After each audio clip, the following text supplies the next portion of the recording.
Praise Lord. എല്ലാവർക്കും കർത്താവായ യേശു ക്രിസ്തുവിൻ്റെ നാമത്തിൽ എൻ്റെ സ്നേഹവന്ദനം. എന്നെക്കുറിച്ച് പറഞ്ഞ എല്ലാ നല്ല വാക്കുകൾക്കായിട്ടും ഞാൻ ദൈവത്തിന് സ്തോത്രം ചെയ്യുന്നു.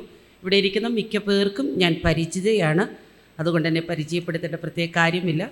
ദൈവം നമ്മെ ഒരുമിച്ച് അനുഗ്രഹിക്കട്ടെ. ഈ രാവിലെ സമയം ദൈവത്തിൻ്റെ വചനത്തിൽ നിന്ന് സംസാരിക്കാനായിട്ടാണ് എനിക്ക് നിയോഗം നൽകിയിരിക്കുന്നത്. അതുകൊണ്ട് നമുക്ക് വേഗത്തിൽ ദൈവവചന ഭാഗത്തിലേക്ക് നമ്മുടെ ശ്രദ്ധയെ തിരിക്കാം. കടന്നു വന്നിരിക്കുന്ന എല്ലാ ദൈവത്തിൻ്റെ ദാസന്മാർ, കുടുംബങ്ങൾ, കുഞ്ഞുങ്ങൾ, സഹോദരങ്ങൾ, ഈ കോൺഫറൻസിൻ്റെ ആദ്യോടൊന്ന് സംബന്ധിക്കുന്ന എല്ലാ പ്രിയപ്പെട്ടവരെയും ദൈവം അനുഗ്രഹിക്കട്ടെ. എല്ലാവർക്കും ഞാൻ ക്രിസ്തുവിൽ വന്ദനം പറയുന്നു. നമുക്ക് എബ്രായ ലേഖനം 12-ാം അധ്യായം അതിൻ്റെ 1-ാം വാക്യത്തിലേക്ക് ഞാൻ നിങ്ങളുടെ ശ്രദ്ധയെ കൊണ്ടുവരുന്നു. നമുക്ക് വളരെ സുപരിചിതമായ ഒരു ദൈവവചന ഭാഗമാണ് എബ്രായ ലേഖനം 12-ാം അധ്യായം അതിൻ്റെ 1-ാം വാക്യം. അവിടെ ഇങ്ങനെ വായിക്കുന്നു: ആകയാൽ നാമും സാക്ഷികളുടെ ഇത്ര വലിയൊരു സമൂഹം നമുക്ക് ചുറ്റും നിൽക്കുന്നത് കൊണ്ട് സകല ഭാരവും മുറുകെ പറ്റുന്ന പാപവും വിട്ട് നമുക്ക് മുൻപിൽ വച്ചിരിക്കുന്ന ഓട്ടം സ്ഥിരതയോടെ ഓടുക. ആമേൻ. ഒരു വാക്ക് പ്രാർത്ഥിക്കാം. പരിശുദ്ധ കർത്താവേ, ഈ പ്രഭാത സമയത്തിനായിട്ട് ഞങ്ങൾ സ്തോത്രം ചെയ്യുന്നു.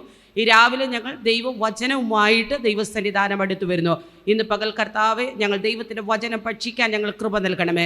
എല്ലാവരോടും ആത്മാവ് ഇടപെടണമേ. എല്ലാവരെയും ആത്മാവ് തൊടണമേ. ദൈവ സാന്നിധ്യം എല്ലാവരും അനുഭവിച്ചറിയാൻ ദൈവ കൃപ നൽകണമെന്ന് പ്രാർത്ഥിക്കുന്നു. കൃപയ്ക്കുള്ള ഞങ്ങളെ മറയ്ക്കും. പ്രാർത്ഥനയുടെ ദൈവത്തിന് നന്ദി, യേശു ക്രിസ്തുവിൻ നാമത്തിൽ തന്നെ. ജീവിതത്തിൽ ഏറ്റവും സ്വാധീനിക്കുകയും സ്പർശിക്കുകയും ചെയ്ത സാക്ഷ്യങ്ങളാണ് ഹൃദയസ്പർശത്തിലൂടെ കേട്ടുകൊണ്ടിരുന്നത്. ഞാൻ വടക്കേന്ത്യയ്ക്ക് വേണ്ടി പ്രാർത്ഥിക്കാറുണ്ടായിരുന്നു. ആമൻ എല്ലാ ദിവസവും എൻ്റെ പ്രാർത്ഥനയിൽ വടക്കേന്ത്യയുണ്ട്. പക്ഷേ കൂടുതൽ വേദനയോടും ആഴത്തോടും സമർപ്പണത്തോടും പ്രാർത്ഥിക്കാൻ തുടങ്ങിയത് ഹൃദയസ്പർശം എന്ന പ്രോഗ്രാം കണ്ടതിന് ശേഷമാണ്. ഞാൻ 2 സാക്ഷ്യങ്ങൾ, എല്ലാ സാക്ഷ്യങ്ങളും എൻ്റെ ഹൃദയത്തെ സ്പർശിച്ചിട്ടുണ്ട്. പക്ഷേ 2 സാക്ഷ്യങ്ങൾ എൻ്റെ ഉറക്കത്തെ കെടുത്തിക്കളഞ്ഞതാണ്. കഴിഞ്ഞ ദിവസം രാത്രി നമ്മൾ കേട്ട പാസ്റ്റർ ബോസ്, അദ്ദേഹത്തെ എനിക്ക് തോന്നുന്നു 2 വർഷം കൊണ്ട് ഞാൻ പരിചയപ്പെട്ടു. പക്ഷെ നേരിൽ കണ്ടിട്ടില്ല. അദ്ദേഹത്തിൻ്റെ സാക്ഷ്യം എനിക്കറിയത്തില്ല. പരിചയപ്പെട്ടിട്ടുണ്ട്. പക്ഷേ ഹൃദയസ്പർശത്തിൽ അദ്ദേഹം സാക്ഷ്യം പറഞ്ഞതിന് ശേഷം ഞാൻ ഇങ്ങനെ രാത്രി ഉറങ്ങാൻ കിടന്നപ്പോൾ എൻ്റെ മനസ്സിനകത്തൂടെ ഇങ്ങനെ പോകുക, എൻ്റെ വീടിന് അതിരിലൂടെ കുപ്പി പറക്കുന്ന ഏതോ ഒരു സുവിശേഷകനെ ഞാനിങ്ങനെ കാണുകയാ. എനിക്ക് ഉറങ്ങാൻ കഴിയുന്നില്ല. ഞാൻ തിരിഞ്ഞും പറഞ്ഞും കിടന്ന് എൻ്റെ കണ്ണുകൾ നിറഞ്ഞൊഴുകാൻ തുടങ്ങി. അന്ന് ഞായറാഴ്ച ഞാൻ എൻ്റെ ചർച്ചിൽ പ്രസംഗിച്ചപ്പോൾ ഞാനിങ്ങനെ പറഞ്ഞു: ആമേൻ, ഈ ദൈവത്തിൻ്റെ സാക്ഷി, ദാസന്റെ സാക്ഷി ഞാൻ സഭയിൽ പ്രസ്താവിച്ചു.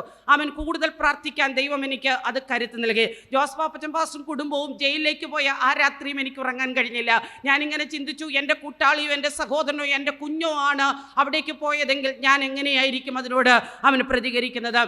അങ്ങനെ ജീവിതത്തിൽ എന്നെ സ്പർശിച്ച, സ്വാധീനിച്ച ഒത്തിരി സാക്ഷ്യങ്ങളുണ്ട്. ഒത്തിരി ദൈവത്തിൻ്റെ ദാസന്മാരെ കാണാതെ അവർക്ക് വേണ്ടി പ്രാർത്ഥിച്ചിട്ടുണ്ട്. അവരെയൊക്കെ ഇവിടെ വച്ച് കാണാനായിട്ട് ദൈവം അവസരം നൽകി. വേഗത്തിൽ ഞാൻ, എൻ്റെ സമയം വളരെ ചുരുക്കമാണ് എന്നുള്ളത് കൊണ്ട് ഞാൻ ദൈവവചന ഭാഗത്തിലേക്ക് പോകുകയാണ്. നാം ഇവിടെ വായിച്ചത്: ആകയാൽ നാമും സാക്ഷികളുടെ ഇത്ര വലിയൊരു സമൂഹം നമുക്ക് ചുറ്റും നിൽക്കുന്നത് കൊണ്ട് സകല ഭാരവും മുറുകെ പറ്റുന്ന പാപവും വിട്ട് നമുക്ക് മുൻപിൽ വെച്ചിരിക്കുന്ന ഓട്ടം സ്ഥിരതയോടെ ഓടണം. ഇവിടെ ലേഖനകർത്താവ് പറയുന്ന ഒരു കാര്യം, നാം ഒരു ഓട്ടക്കളത്തിലാണ്. നാം അവിടെ നിൽക്കുമ്പോൾ 2 കാര്യം പറയുന്നുണ്ട്. ഓട്ടക്കളത്തിൽ വന്ന് നിൽക്കുന്ന നിന്റെ മുൻപിൽ ഓടാനായിട്ടൊരു ട്രാക്കുണ്ട്. രണ്ടാമത്, സാക്ഷികളുടെ വലിയൊരു നിനക്ക് ചുറ്റും നിൽക്കുന്നുണ്ട്. എന്താണ് അതിനർത്ഥം എന്നറിയാമോ? ഈ ഓട്ടക്കളത്തിൽ നീ വന്ന് നിൽക്കുമ്പോൾ ഓട്ടത്തിൽ നിന്ന് പിന്മാറ്റിക്കളയുന്ന, ഓട്ടക്കളത്തിൽ നിന്ന് നിന്നെ പുറകോട്ട് വലിക്കുന്ന, ഓടാൻ നിനക്ക് പ്രാപ്തിയില്ലെന്ന് പറയുന്ന, ആരോഗ്യമില്ലെന്ന് പറയുന്ന, അതിന് നിനക്ക് കരുത്തില്ലെന്ന് പറയുന്ന, അതിന് നിനക്ക് കഴിവില്ലെന്ന് പറയുന്ന, മുന്നോട്ട് പോയാൽ നീ തളർന്നു പോകുമെന്ന് പറയുന്ന ഒത്തിരി ആൾക്കാർ നിനക്ക് ചുറ്റും നിൽക്കുമ്പോൾ ഓടി ജയിച്ച ഒരു കൂട്ടം സാക്ഷികൾ അവിടെ നിന്നുകൊണ്ട് നമ്മെ നോക്കി പറയുക: കുഞ്ഞേ, നീ ഓട് ഓട് ഓട്, നിന്റെ കരത്തിന് പിടിക്കുന്ന ഒരു ദൈവമുണ്ട്. ഞങ്ങളുടെ കരത്തിന് പിടിച്ചൊരു ദൈവം, ഞങ്ങളെ ജയത്തോടെ കൊണ്ടുവന്നൊരു ദൈവം, ഞങ്ങളെ ഈ ഓട്ടം പൂർത്തീകരിക്കാൻ ശക്തീകരിച്ച ഒരു ദൈവം നിന്നോട് കൂടെയുണ്ട് എന്ന് പറഞ്ഞ് അവർ നമ്മളോട് പറയുക, മുന്നോട്ട് കുതിക്ക് എന്ന് പറയുക. ക്രിസ്തുവിൽ പ്രത്യാശിക്കാനുള്ള ഒരു പ്രബോധനമാണ് എബ്രായ ലേഖനകർത്താവ് പറയുന്നത്. എബ്രായ ലേഖനകർത്താവ് എന്തിനാണ് ഈ ലേഖനം എഴുതുന്നതെന്നറിയാമോ? ആത്മീയമായി സമ്പന്നരായിരിക്കുന്ന, എല്ലാ സേഫ് സോണിലിരിക്കുന്ന ഒരു ജനത്തെ നോക്കിക്കൊണ്ടല്ല ഇത് എഴുതുന്നത്. നമ്മളെ പോലെ തന്നെ ക്രിസ്തീയ പീഡകൾ വർദ്ധിച്ചു കൊണ്ടുവന്ന ഒരു കാലത്തിൽ കഠിനമായ ശോധനകളുടെ, പരിശോധനകളുടെ ദൈവജനം കടന്നുപോയപ്പോൾ ചിലർ വിശ്വാസം ത്യജിച്ചു കളഞ്ഞു, ചിലർ നിരാശയുള്ളവരായി തീർന്നു, ചിലർ തളർന്നിരുന്നു പോയി. അങ്ങനെയുള്ള ജനത്തെ നോക്കിക്കൊണ്ടാണ് പറയുന്നത്.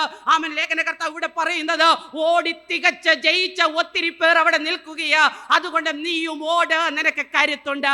ഇന്ന് പകൽ ദൈവാത്മാവ് നമ്മളോട് പറയുന്ന ഒരു കാര്യം, ഒരുപക്ഷെ നാമും ഈ ഓട്ടക്കളത്തിൽ വന്ന് നിൽക്കുമ്പോൾ തളർത്തിക്കളയുന്ന, ക്ഷീണിപ്പിച്ച് കളയുന്ന, മനസ്സിനെ മടിപ്പിച്ച് കളയുന്ന ഒത്തിരി കാര്യങ്ങൾ നമുക്ക് വരാം. വരാ, സാമ്പത്തിക പ്രതിസന്ധികൾ വരാ, ആമേൻ, ഭാവിയെ കുറിച്ചുള്ള ചിന്താഭാരങ്ങൾ വരാ, ചില രോഗങ്ങൾ നമ്മളെ പിടിപെടാ, ആമേൻ, നമുക്ക് സാക്ഷ്യങ്ങൾ കേൾക്കുന്നത് പോലെ ഒരുപക്ഷെ ജയിലുകളിലേക്ക് നമ്മൾക്ക് പോകേണ്ടതായിട്ട് വരാ, ആമേൻ, ക്രിസ്തുവിന്റെ നാമനിമിത്തം ഒരുപക്ഷെ കല്ലേറുകൾ കൊള്ളേണ്ടതായിട്ട് വരാ, ചമ്മട്ടികൾ ഏൽക്കേണ്ടതായിട്ട് വരാ, ആമേൻ. ഈ ആമേൻ ഓടി ജയിച്ച ഒത്തിരി പേരെ കുറിച്ച് പറയുമ്പോൾ അതിനകത്ത് വിശ്വാസത്താൽ സിംഹങ്ങളുടെ വായടച്ചവരുണ്ട്, വിശ്വാസത്താൽ തീയുടെ ബലം കെടുത്തിയവരുണ്ട്. അതേ അധ്യായത്തിൽ ആമേൻ ലേഖനകർത്താവ് പറയുന്നു, ഈർച്ചവാളാൽ അറുക്കപ്പെട്ടവരുണ്ട്, വാളിനാൽ കൊല്ലപ്പെട്ടവരുണ്ട്. ആമേൻ രക്ഷപ്പെട്ട ഒരു കൂട്ടരെ കുറിച്ച് പറയുമ്പോൾ അവിടെ കൊണ്ട് തീരുന്നതല്ല, ആമേൻ ക്രിസ്തുവിന് വേണ്ടി രക്തസാക്ഷികളായി തീർന്നവരുടെ ചരിത്രം കൂടെ പറഞ്ഞിട്ട് അവരും അവിടെ നിന്നുകൊണ്ട് പറയാ, നീ ഓട്, നമുക്ക് ജീവിതം ഒന്നേ ഉള്ളൂ, മരണം ഒന്നേ ഉള്ളൂ. ആമേൻ ആമേൻ ഒരു ധീരനായ ഒരു ധീരയായ പടയാളിയെ പോലെ വേണോ നീ ഓടാൻ. ആമേൻ ഓട്ടക്കളത്തിൽ ഓടുന്ന ഒരു വ്യക്തിക്ക് അലസത പാടില്ല, ഓട്ടക്കളത്തിൽ ഓടുന്ന ഒരു വ്യക്തിക്ക് ആമേൻ ആമേൻ അധൈര്യം പാടില്ല, നിരാശ പാടില്ല, ഉത്കണ്ഠ പാടില്ല. ആമേൻ ആമേൻ അതുകൊണ്ട് ആമേൻ ഓടണം. ആമേൻ അവരുടെ കഷ്ടത ഒറ്റപ്പെട്ടതല്ലെന്നോ, ആമേൻ അനേകർ ഓടി ജയിച്ചവരുണ്ടെന്നുമാണ് പറയുന്നത്. പലപ്പോഴും നമുക്ക് തോന്നാറില്ലേ നമ്മുടെ കഷ്ടതകൾ ഒറ്റപ്പെട്ടതാണെന്ന്. പക്ഷേ ദൈവത്തിന്റെ ആത്മാവ് നമ്മളോട് പറയുന്നു, പരീക്ഷകളിലൂടെയും പരിശോധനകളിലൂടെയോ മുന്നോട്ട് പോകുവാൻ നാം തയ്യാറായി, നാം ഒരുക്കമുള്ളവരായി ആമേൻ നാം ഓടണോ. ആമേൻ രണ്ട് കാര്യം ഇവിടെ പറയുന്നുണ്ട്. ഭാരം ചുമന്നുകൊണ്ട് ഓടാൻ പറ്റത്തില്ല, അത് ഓട്ടത്തിന്റെ വേഗത കുറയ്ക്കും. രണ്ടാമത് പറയുന്നുണ്ട്, പാപം ചുമന്നുകൊണ്ട് നിനക്ക് ഓടാൻ പറ്റത്തില്ല, അത് നിന്നെ ഒരിടത്ത് കുടുക്കിയിടും. നമ്മൾ പലപ്പോഴും പറയാറുണ്ട് ഭാരം ചുമന്നുകൊണ്ട് ഓടാൻ പറ്റത്തില്ലെന്ന്. ഭാരം ചുമന്നുകൊണ്ട് ഓടാൻ പറ്റത്തില്ലാത്തതുപോലെ, അത് വേഗത കുറയ്ക്കുന്നത് പോലെ പാപം നമ്മളെ ഒരിടത്ത് ബന്ധിച്ചിടും. അതുകൊണ്ട് ഇത് രണ്ടും കളഞ്ഞിട്ട് വേണോ ആമേൻ നമുക്ക് ഓടേണ്ടത്.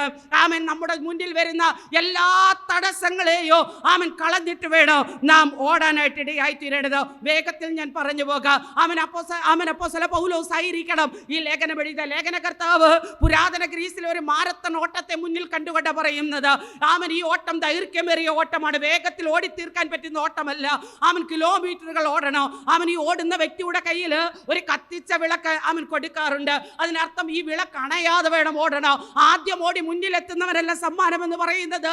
ആമേൻ കത്തിച്ച വിളക്ക് അണയാതെ ഓടി മുന്നിലെത്തുന്നവന്. ഇന്ന് പകൽ ദൈവാത്മാവ് നമ്മളോട് ചോദിക്കുകയാ, ദൈവം നമ്മുടെ കയ്യിലെല്ലാം ഒരു വിളക്ക് കത്തിച്ച് തന്നിട്ടുണ്ട്, എവിടെയെങ്കിലും ഒക്കെ വെച്ച് അത് അണഞ്ഞു പോയിട്ടുണ്ടോ? നമ്മുടെ ജീവിതത്തിൽ വന്ന പ്രതിസന്ധികളുടെ നടുവിൽ, കഷ്ടതകളുടെ നടുവിൽ, ഒറ്റപ്പെടലുകളുടെ നടുവിൽ, അവഗണനകളുടെ നടുവിൽ ഒരുപക്ഷെ നമ്മളെ ആക്കിയിരിക്കുന്ന പ്രസ്ഥാനങ്ങളൊന്നും നമ്മുടെ കാര്യത്തിൽ വേണ്ടും പോലെ ഉത്തരവാദിത്വം ഏറ്റെടുക്കുന്നില്ലെന്നൊക്കെ തോന്നുമ്പോൾ അവൻ വല്ലാതെ നിരാശപ്പെട്ട് പിന്തിരിഞ്ഞു പോകാൻ ആമൻ നമുക്ക് തോന്നാറുണ്ട്. അവൻ പാതകൾ സുരക്ഷിതമല്ലാത്ത ഇടത്തുകൂടെ, കഠിനമായ വഴികളിലൂടെ, പരിവരുത്ത പ്രതലത്തിലൂടെ ആമൻ പതറാതെ ഓടണോ, ആമൻ നിൽക്കാതെ ഓടണോ. ആമൻ ഇനി നമ്മളോടൊപ്പം ഓടുന്ന ആമൻ ചിലർ നമ്മളെക്കാൾ മുന്നേ ഓടിയിരിക്കുക. അവരെ നോക്കി അസൂയപ്പെട്ടുകൊണ്ട് നിന്നാൽ നമ്മുടെ ഓട്ടത്തിന് വേഗത കുറയോ. നമ്മളോടൊപ്പം ഓടിയ ചിലരൊക്കെ വീണു പോകും. അവരെ വിമർശിച്ചുകൊണ്ട് അവിടെ നിന്നാൽ നമുക്ക് മുന്നോട്ട് പോകാൻ പറ്റത്തില്ല. അതുകൊണ്ട് ആമൻ ലക്ഷ്യത്തിലേക്ക് ഓടണോ. ആമേ നമുക്ക് മുൻപിൽ വെച്ചിരിക്കുന്ന ഓട്ട സ്ഥിരതയോടെ ഓടണോ. ആരെ നോക്കിക്കൊണ്ട് ഓടണോ? യേശുവിനെ നോക്കിക്കൊണ്ട് ഓടണം. അതുകൊണ്ട് പ്രായോഗിക ജീവിതം താളം തെറ്റാതെ ആമേൻ ഓടണോ. നമുക്ക് നമ്മൾ ആഗ്രഹിക്കണം. അപ്പോസ്തലൻ പൗലോസ് പറയുന്നത് പോലെ ആമേൻ എനിക്ക് ഒറ്റ ആഗ്രഹമുള്ളൂ, പിൻപിലുള്ളതൊക്കെ മറന്ന് മുൻപിലേക്ക് ഞാൻ ആയിരിക്കുക. എന്തിനാണെന്നറിയാമോ? ആ ലക്ഷ്യത്തിലേക്ക് ഞാൻ എത്തപ്പെടാൻ. ഇന്ന് പകൽ ദൈവാത്മാവ് നമ്മളോട് ഈ പ്രഭാത സമയത്ത് പറയുന്ന ഒരു ദൂത്, ലക്ഷ്യം തെറ്റാതെ ഓടണോ. ജീവിതം എത്ര കടുപ്പമുള്ളതാണെങ്കിലോ, പ്രതിസന്ധികളും വെല്ലുവിളികളും വലുതാണെങ്കിലോ, മനസ്സിടിഞ്ഞു പോകുന്ന സാഹചര്യങ്ങൾ ഉണ്ടായാലോ, ആമൻ ചിലപ്പോഴൊക്കെ നമ്മൾ തളർന്നു പോകുന്നുവെന്ന് തോന്നിയാലോ, ആമൻ കരത്തിന് പിടിക്കുന്ന, എഴുന്നേൽക്കെന്ന് പറയുന്ന, തട്ടി ഉണർത്തുന്ന, ഉണർത്തി ആമൻ മുന്നോട്ട് പോകുന്ന പറയുന്ന ഒരുവൻ നമ്മളോട് കൂടെയുണ്ട്. അവിടെ നമ്മളോട് പറയും, ഭയപ്പെടേണ്ട, ഞാൻ നിന്റെ കൂടെയുണ്ട്. അപ്പോസ്തലൻ പൗലോസ് ഒരു പ്രതിസന്ധിയിലാകപ്പെട്ടു. നമ്മൾക്കറിയാം ആമൻ താൻ വല്ലാതെ ഭാരപ്പെട്ടു. ഒരാളും തന്റെ ജീവിതത്തിൽ ആമൻ കൂടെയില്ല. പക്ഷേ അന്ന് രാത്രി ദൈവത്തിന്റെ ആത്മാവ് പൗലോസിന്റെ അടുക്കൽ വന്നിട്ട് പൗലോസിനോട് പറയാ, പൗലോസേ നീ ഭയപ്പെടേണ്ട. ആമൻ എല്ലാവരും മാറിപ്പോകുമ്പോ, ആമൻ ചില സാഹചര്യങ്ങളൊക്കെ നമ്മൾ ഒറ്റപ്പെട്ടു പോകുമ്പോ, ആർക്കും നമ്മളെ സഹായിക്കാൻ കഴിയാതെ തികച്ചും ഏകാന്തതയുടെ നടുവിൽ എത്തപ്പെടുമ്പോ നമ്മുടെ അടുക്കലേക്ക് ഇറങ്ങി വന്ന്, അത് കാരാഗ്രഹമാകട്ടെ, ചൂരച്ചെടിയുടെ തണലാകട്ടെ, ആമൻ അത് മരുഭൂമിയാകട്ടെ, അത് വരണ്ട നിലമാകട്ടെ, അവിടേക്ക് വന്നിട്ട് നമ്മളോട് പറയും, കുഞ്ഞേ നീ എഴുന്നേൽക്ക്. ആമൻ തളർന്നിരിക്കേണ്ടവരല്ല, ഇനിയും നിനക്ക് ഓടുവാനുണ്ട്, ഇനിയും നിനക്ക് ഓടുവാനുണ്ട്. ഓടിപ്പോയ ഒത്തിരി പേർ നമ്മുടെ മുൻപിലുണ്ട്. ഞാൻ ഒരു കാര്യം കൂടെ പറഞ്ഞിട്ട് ഞാൻ വേഗത്തിൽ അവസാനിപ്പിക്കാം. 1952 ജൂലൈ മാസം 4-ാം തീയതി ആമൻ 32 22 വയസ്സുള്ള ഫ്ലോറൻസ് എന്ന് പറയുന്ന ഒരു യുവതി, അവള് ആമേൻ കാറ്റലിൻ ഐലൻഡിൽ നിന്നോ കാലിഫോർണിയ തീരത്തേക്ക് നീന്താനായിട്ട് ആഗ്രഹിച്ചു. ആമൻ ആ ഐലൻഡിന്റെ ഒരു പ്രത്യേകത, തിമിംഗലം മുതലായ ധാരാളം ജീവികൾ ആ ജലത്തിനകത്തുണ്ട്. ചില പ്രത്യേക സന്ദർഭങ്ങൾ കാറ്റാഞ്ഞടിച്ചാൽ ആ വെള്ളം വേഗത്തിൽ ഐസായി പോകാൻ സാധ്യതയുണ്ട്. ഇവൾക്ക് 50 കിലോമീറ്റർ നീന്തണം. ഒരു പ്രാവശ്യം ഇവൾ നീന്താൻ ശ്രമിച്ചു, പരാജയപ്പെട്ടു പോയി. പക്ഷെ അവൾ വേഗത്തിൽ തൊട്ടടുത്ത മാസം തന്നെ നീന്താനായിട്ട് അവൾ വന്നു. ഒത്തിരി പേർ അവളോട് പറഞ്ഞു, നിനക്ക് നീന്താൻ കഴിയത്തില്ല, നിനക്ക് 50 കിലോമീറ്റർ നീന്തി കയറാൻ പറ്റത്തില്ല.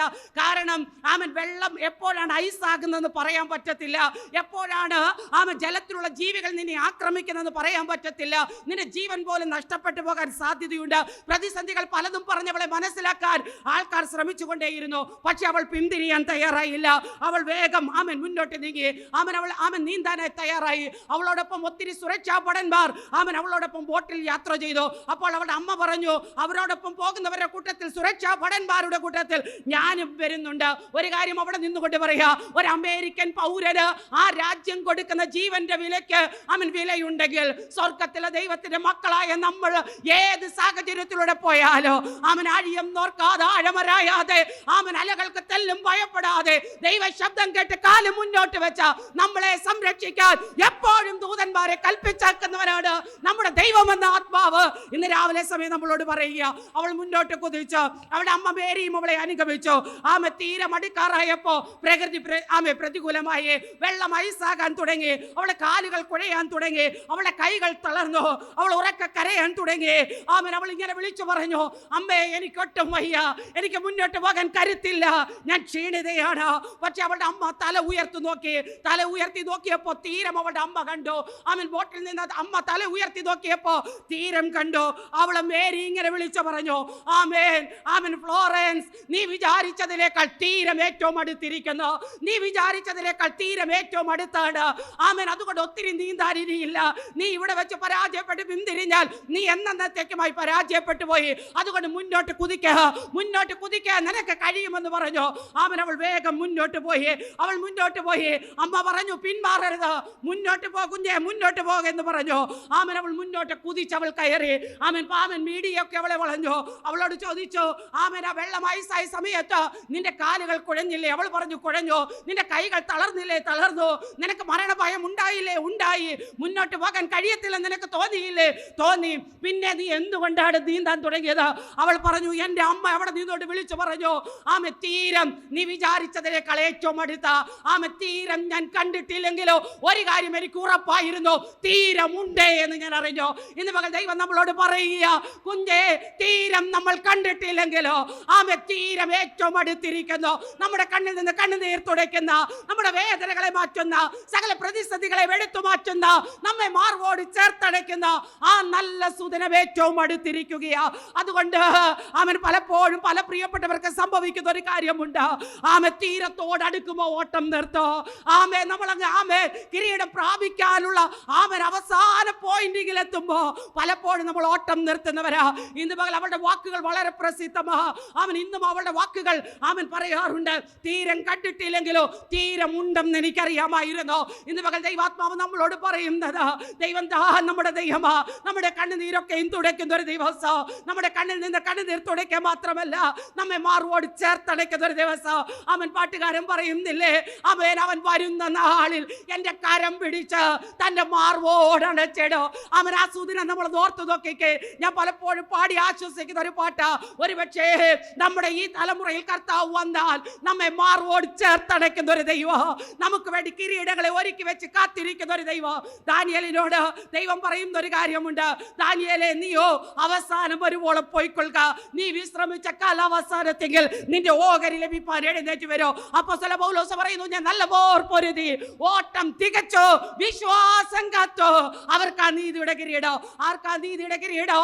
പോരാടിയവർക്കല്ല, ചട്ടപ്രകാരം പോരാടിയവർക്ക്, നിയമം അനുസരിച്ച് പോരാടിയവർക്ക്, പിന്മാറാതെ ഓടിയവർക്ക്, അവർക്കാണ് കിരീടം എന്നുള്ളത്.